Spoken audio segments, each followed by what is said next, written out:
जंगल में आज Christmas ewe थी। सारे पक्षी जंगल में एक जगह पर इकट्ठा हुए थे। हर साल की तरह इस साल भी सारे पक्षी एक दूसरे के बच्चों को गिफ्ट देने की सोच रहे थे। सारे पक्षी ऐसे ही हर साल एक दूसरे के बच्चों के लिए ढेर सारे गिफ्ट खरीदते थे और क्रिसमस वाली रात को सारे अपने अपने बच्चों को तोहफा दिया करते थे। चिड़िया, तो फिर क्या सोचा है तुमने? हमें क्या क्या सामान लेना चाहिए इस बार? इस बार हम सब बदल बदल कर सामान लेंगे ताकि हमारे बच्चों को और ज़्यादा खुशी मिल सके। हाँ मिट्टू भैया, आप एकदम ठीक कह रहे हैं। हम सबको बाज़ार चलना चाहिए। वहाँ से अपनी अपनी पसंद के खिलौने गिफ्ट लेकर उन्हें गिफ्ट में पैक करा लेना चाहिए। फिर हम आज ही उन्हें कहीं छुपा कर रख देंगे। हाँ चिड़िया, एकदम ठीक कहा तुमने।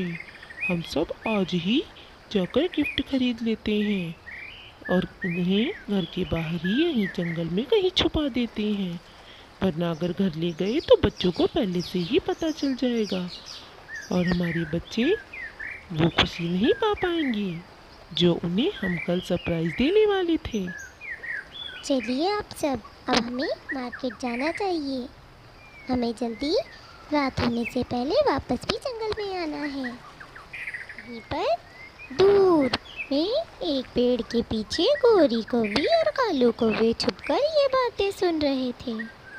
कालू, देख रहे हो, सारे जंगल के पक्षी मिलकर अपने अपने बच्चों के लिए गिफ्ट खरीदने जा रहे हैं। हमें तो किसी चीज़ में शामिल ही नहीं करते हैं, जैसे हम इस जंगल के हैं ही नहीं। अकेले अकेले ही सारी खुशियाँ ले लेते हैं। मैं भी इन्हें इस बार छोड़ूंगी नहीं। मैं भी अपने बच्चे को इस बार गिफ्ट ज़रूर दूंगी।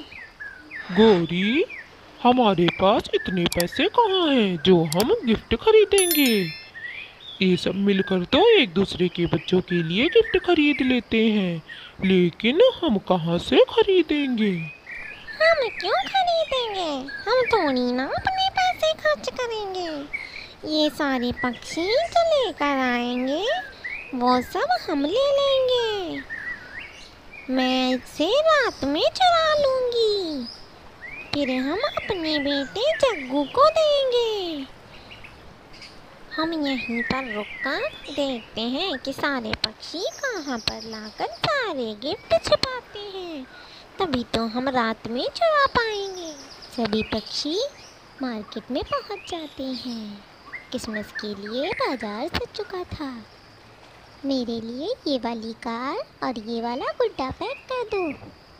मेरे लिए भी ये वाली गाड़ी और ये वाला भालू पैक कर दो। इसी तरह सारे पक्षी अपने अपनी पसंद से खिलौने खरीद लेते हैं और उसे पैक करा लेते हैं। फिर सारे पक्षी अपना गिफ्ट लेकर वहीं जंगल आ जाते हैं। मिट्टू भैया, हम ये सारे गिफ्ट कहाँ रखेंगे? मुझे तो कोई जगह नज़र ही नहीं आ रही है जहाँ ये सुरक्षित रह सकें। चिड़िया, तुम चिंता मत करो। मैंने एक पेड़ पर पुराना घर देखा था, वहाँ पर कोई नहीं जाता। हम वहीं पर अपने सारे गिफ्ट रख देंगे और कल हम उठा लेंगे। वहाँ कोई हमारे गिफ्ट को नहीं देख पाएगा। सारे पक्षी वहीं पर गिफ्ट रखकर फिर अपने अपने घर चले जाते हैं। जैसे ही पक्षी जाते हैं वहाँ पर गोरी कौवी और कालू कौवा आ जाते हैं और सारे गिफ्ट लेकर अपने घर चले जाते हैं। फिर अगली सुबह हो जाती है। मम्मा, आज तो सांता ज़रूर आएंगे। आज वो मुझे क्या गिफ्ट देंगे?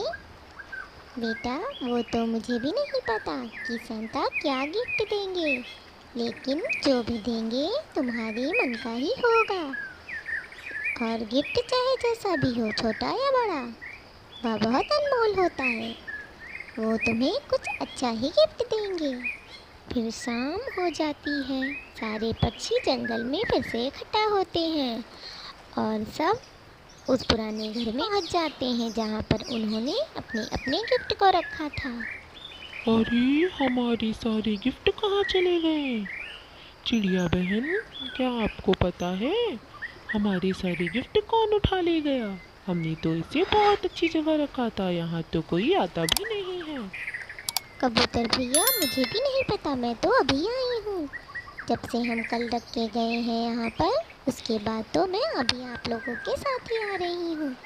न जाने हमारे गिफ्ट कौन चुरा ले गया। अब हम अपने बच्चों को क्या देंगे?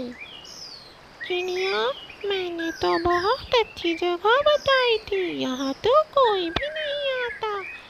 ये तो कोई जानता भी नहीं। यहाँ पर पुराना घर भी है और पुराने घर में तो कोई भी आता जाता नहीं है। फिर न जाने कौन उठा ले गया। हमारे पास तो अब समय भी नहीं बचा और ना ही हमारे पास अब इतने पैसे बचे हुए हैं कि हम फिर से जाकर गिफ्ट खरीद सकें। पता नहीं अब हम अपने बच्चों को क्या कहेंगे। एक तरफ सारे पक्षी तो इतनी चिंता में थे, उनके सारे गिफ्ट तो चोरी हो गए। दूसरी तरफ गोरी कौवी तो बहुत खुश। मम्मा, आज तो सांता मुझे ढेर सारे गिफ्ट देंगे ना, और बहुत सारे बड़े बड़े भी गिफ्ट देंगे ना। हाँ मेरी जग्गू, मेरे बेटे, सांता तुम्हें बहुत सारे गिफ्ट देंगे, लेकिन तुम्हें रात में सोना भी होगा, तभी तुम सुबह गिफ्ट ले पाओगे, क्योंकि सांता तो रात में ही आते हैं। वो तुम्हें ढेर सारे गिफ्ट ज़रूर देंगे। रात हो जाती है। सारे पक्षी अपने अपने घरों को क्रिसमस ट्री से सजाते हैं और ढेर सारे उन पर सजावट करते हैं। मम्मा, सांता कब आएंगे? कब वो मुझे गिफ्ट देंगे? रात भी तो हो गई है। बेटा, सांता तो आधी रात में आते हैं, इसके लिए आपको सोना पड़ेगा, तभी वो रात में आकर आपको गिफ्ट देकर जाएंगे। जब आप सुबह उठेंगे तब आपको गिफ्ट मिल जाएगा। चिड़िया अपने बेटे से ऐसा कह तो देती है, लेकिन उसे बहुत चिंता थी कि वह अपने बेटे को क्या गिफ्ट देगी। और जब उसका बेटा सुबह उठेगा तो वह पूछेगा, फिर वह क्या जवाब देगी। फिर चिड़िया घर से चली जाती है। सारे पक्षी एक जगह पर इकट्ठा होकर बैठते हैं। तभी उन्हें आसमान से एक तेज रोशनी आती हुई दिखाई देती है। वो सब देखते हैं तो देखते हैं कि सांता आ रहे हैं। मैं आ गया, मुझे तो आना ही था, क्योंकि तुम सब अच्छे पक्षी हो और तुम्हारे साथ गलत होता मैं नहीं देख सकता हूँ, इसीलिए मुझे तो आना ही था। ये सब तुम्हारे गिफ्ट हैं, तुम अपने बच्चों को जाकर दे देना। मुझे पता है तुम सब ने अपने अपने बच्चों के लिए ढेर सारे गिफ्ट खरीदे थे, लेकिन वो बुरे कौवे कभी नहीं सुधरेंगे। उन्होंने ही तुम सबके गिफ्ट चोरी किए हैं। मैं उन बुरे कौवों को कुछ कर तो नहीं सकता, लेकिन जो भी उन्होंने गिफ्ट चोरी किए हैं, मैं उन सारे गिफ्ट को पत्थर बना दिया है और तुम सबके लिए ये गिफ्ट है।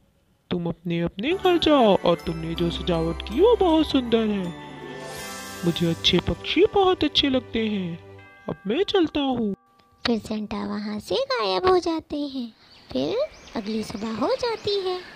सारे पक्षी तो अपने अपने गिफ्ट को देखकर बहुत खुश थे। मम्मा, देखो, सांता ने तो मुझे सारे गिफ्ट दे दिए जो भी मुझे चाहिए था। मैं तो बहुत खुश हूँ। मम्मा, ये देखो, ये क्या है? ये तो सारे पत्थर हैं। एक छोटी सी सिर्फ मुझे गाड़ी मिली है बस। ये पत्थर कहाँ से आ गए मम्मा? कालू, ये सब क्या हो गया? उसमें तो कितने सारे गिफ्ट थे, ये पत्थर कैसे बन गए? गोरी, सांता तो अच्छे लोगों को ही गिफ्ट देता है और तुमने तो चोरी की थी, इसीलिए तुम्हें चोरी की सजा मिली है। मैं हर बार तुम्हारी बातों में आकर फंस जाता हूँ। गोरी अपने किए पर बहुत शर्मिंदा थी। लेकिन अब कुछ कर नहीं सकती थी। उसके बेटे को तो सिर्फ एक छोटा सा ही गिफ्ट मिला। ज़्यादा की लालच में उसे सांता ने ज़्यादा गिफ्ट भी नहीं दिए।